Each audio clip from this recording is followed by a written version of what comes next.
Hello dear students, once again welcome to my YouTube channel. तो students, जैसा कि आप जानते हैं हम डिस्कस कर रहे हैं शेखावटी मिशन 100 विज्ञान विषय का 10वीं क्लास के लिए।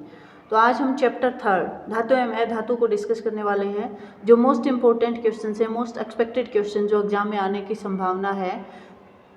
तीसरा जो चैप्टर है धातु एवं अधातु, इस चैप्टर से वो सारे क्वेश्चन यहाँ पे डिस्कस किए गए हैं जिनके एग्जाम में आने की संभावना है। तो देखिए, बात करें धातु एवं अधातु चैप्टर की, ये जो टोटल चैप्टर है उसका अंक भार 5 है, यानी 5 नंबर के प्रश्न इससे पूछे जाएंगे। टोटल क्वेश्चन 4 आएंगे, 2 वस्तुनिष्ठ क्वेश्चन यानी 2 MCQ, एक अति लघु उत्तरात्मक और एक लघु उत्तरात्मक प्रश्न इसमें से पूछा जाएगा। तो जितने भी इसमें MCQ बन सकते हैं संभावित हैं, जितने भी अति लघु उत्तरात्मक और जितने भी लघु उत्तरात्मक जिनके एग्जाम में आने की संभावना, वो सब क्वेश्चन यहाँ दिए गए हैं। तो चलिए शुरू करते हैं आज का वीडियो।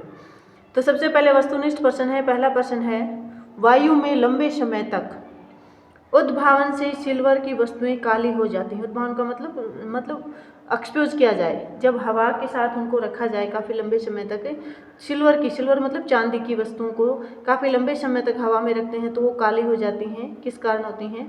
तो वो जो वस्तुएं काली होती हैं, चांदी की वस्तुएं आपने देखा होगा काले कलर की हो जाती है, उसका कारण होता है सिल्वर सल्फाइड के बने। हवा में जो हाइड्रोजन सल्फाइड गैस होती है ना, हालांकि बहुत कम मात्रा में होती है, लेकिन ये जितनी भी मात्रा में होती है वो सिल्वर के साथ रिएक्शन करके सिल्वर का सल्फाइड बना लेती है, जिसकी वजह से सिल्वर की वस्तुएं काली पड़ जाती हैं। नेक्स्ट जो क्वेश्चन है वो है, लोहे के फ्राइंग पैन को जंग से बचाने के लिए निम्न में से कौन सी विधि उपयुक्त है? तो लोहे का अगर फ्राइंग पैन है उसको जंग से बचाने, फ्राइंग पैन का मतलब खाना बनाने के लिए यूज में किया जा रहा है, तो कौन सी विधि उपयुक्त है उसको जंग से बचाने के लिए?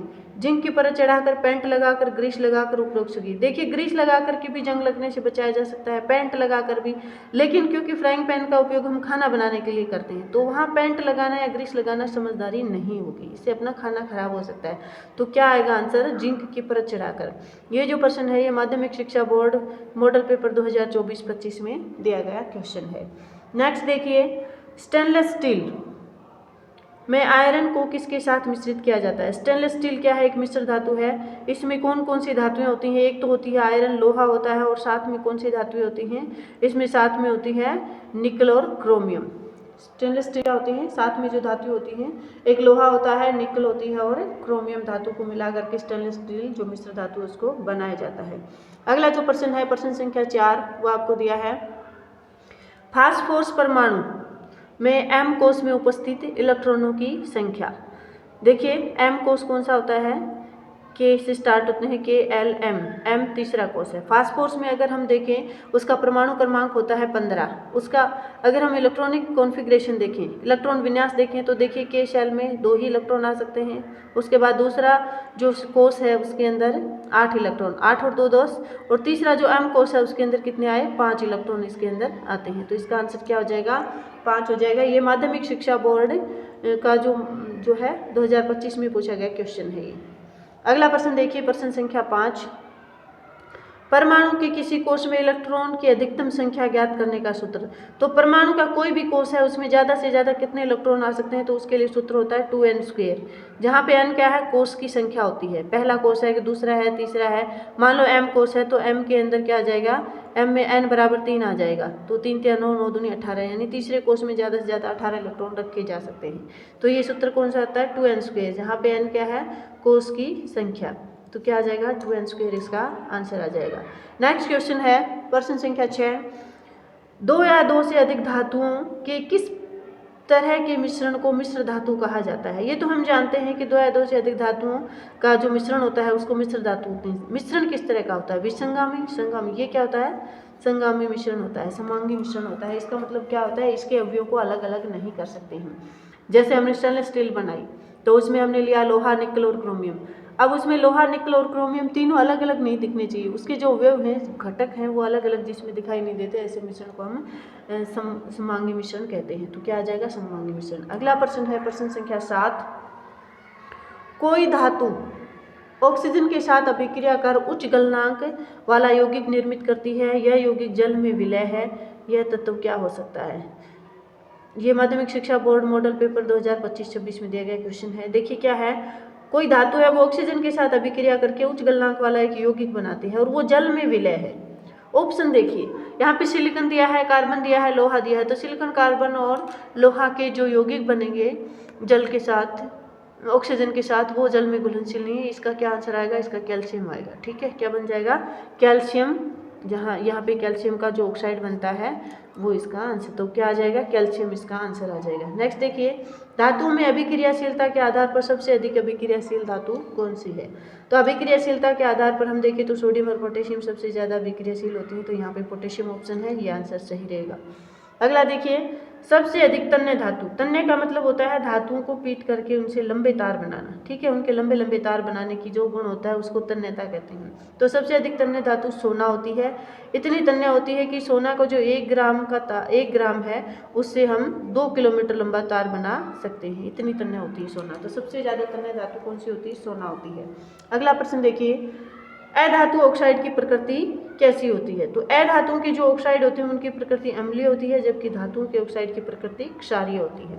अगला प्रश्न है, पृथ्वी की भूप्रकृति में सर्वाधिक मात्रा में मिलने वाली धातु है। तो पृथ्वी की भूप्रकृति में सबसे ज़्यादा मिलने वाली जो धातु है वो एल्यूमिनियम धातु है।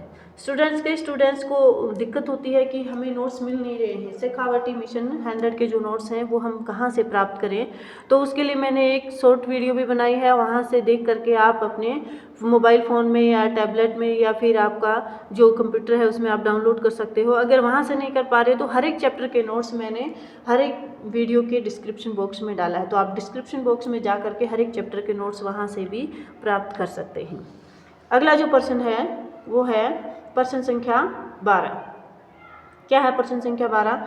कौन सी अधातु चमक युक्त होती है? देखिए, वैसे अधातुओं के गुण होते हैं कि वो चमकहीन होती हैं, उनमें कोई चमक नहीं होती है, लेकिन एक ऐसी अधातु है जो चमकदार होती है, वो कौन सी है? आयोडीन है। नेक्स्ट प्रश्न देखिए, एस्क से गैंग दूर करने को क्या कहते हैं? समृद्धिकरण कहते हैं। एस्क से गैंग हटाने की प्रक्रिया को समृद्धिकरण कहते हैं। अगला है, निम्न में से उदासीन ऑक्साइड है। उदासीन का मतलब होता है ना तो अम्लीय प्रकृति का, ना एक क्षारीय प्रकृति का। तो कार्बन मोनोऑक्साइड का ऑक्साइड है वो कैसा होता है? उदासीन होता है। आगे है, कॉपर को खुला छोड़ देने पर उस पर हरे रंग की परत जम जाती है, इसका कारण क्या है? कॉपर को जब हवा में छोड़ देते हैं खुला तो वो नम ऑक्सीजन के साथ अभिक्रिया करके क्या बनाता है? जो है उसका जो भूरा रंग धीरे धीरे खत्म होने लगता है, हरे रंग की परत जम जाती है, और जो हरे रंग की परत जमती है ना, ये कॉपर के कार्बोनेट के कारण बनती है। देखिए, यहाँ पे जो ऑप्शन दे रखा है वो फर्स्ट दे रखा है कॉपर सल्फेट, ये सही नहीं है। कॉपर सल्फेट की वजह से नहीं होता है, ये कॉपर कार्बोनेट की वजह से होता है। आपके एनसीईआरटी की बुक में भी आप देख लीजिए, चेक कर लीजिए, वहाँ पे कॉपर कार्बोनेट ही है। तो खुला छोड़ देने पर कॉपर कार्बोनेट के कारण, ये थोड़ा करेक्शन है इस क्वेश्चन में, आप कर लीजिएगा। अगला देखिए प्रश्न संख्या 16 दे रखा है, HNO3 नाइट्रिक अम्ल की प्रकृति कैसी है? तो नाइट्रिक अम्ल क्या है? एक स्ट्रॉन्ग ऑक्सीकारक होता है, प्रबल ऑक्सीकारक ये होता है, ऑक्सीकरण कराने की क्षमता इसके अंदर है। अगला जो प्रश्न है वो है, दिए गए चित्र अनुसार उपरोक्त अभिक्रिया में बनने वाली गैस पहचानिए। ये चित्र देखिए, यहाँ पे आपको दिख रहा है, ये कोनिकल फ्लास्क ले रखा है, इसमें दानेदार जिंक जस्ता डाला हुआ है और तनु सल्फ्यूरिक अम्ल के साथ अभिक्रिया। अब जस्ता क्या है? एक धातु है, और किसके साथ अभिक्रिया हो रही है? इसके साथ H2SO4 सल्फ्यूरिक अम्ल के साथ। अब धातु की जब अम्ल के साथ अभिक्रिया होती है तो हमेशा हाइड्रोजन गैस निकलती है, तो क्या आ जाएगा आंसर? इसका आंसर आ जाएगा हाइड्रोजन गैस। कौन सी गैस निकलती है? हाइड्रोजन गैस यहाँ पे निकलेगी। अगला जो प्रश्न है वो देखिए, एक तत्व क्यों मुलायम है और चाकू से आसानी से काटा जा सकता है? तो मुलायम है तो वो कौन होगा? सोडियम होगा, पोटेशियम होगा, या लिथियम भी होता है, इनमें से कोई भी होगा। तत्व ठंडे जल के साथ तेजी से अभिक्रिया करता है, मतलब ठंडे जल के साथ भी अभिक्रिया करता है, तो वो सोडियम हो सकता है या पोटेशियम। तो यहाँ पे ऑप्शन क्या है? पोटेशियम है, तो इसका आंसर क्या आ जाएगा? पोटेशियम हो जाएगा। के पोटेशियम का सिंबल होता है। अगला प्रश्न देखिए, प्रश्न संख्या 19, धातुएं संयोजकता कोष से इलेक्ट्रॉन त्याग कर किसका निर्माण करती हैं?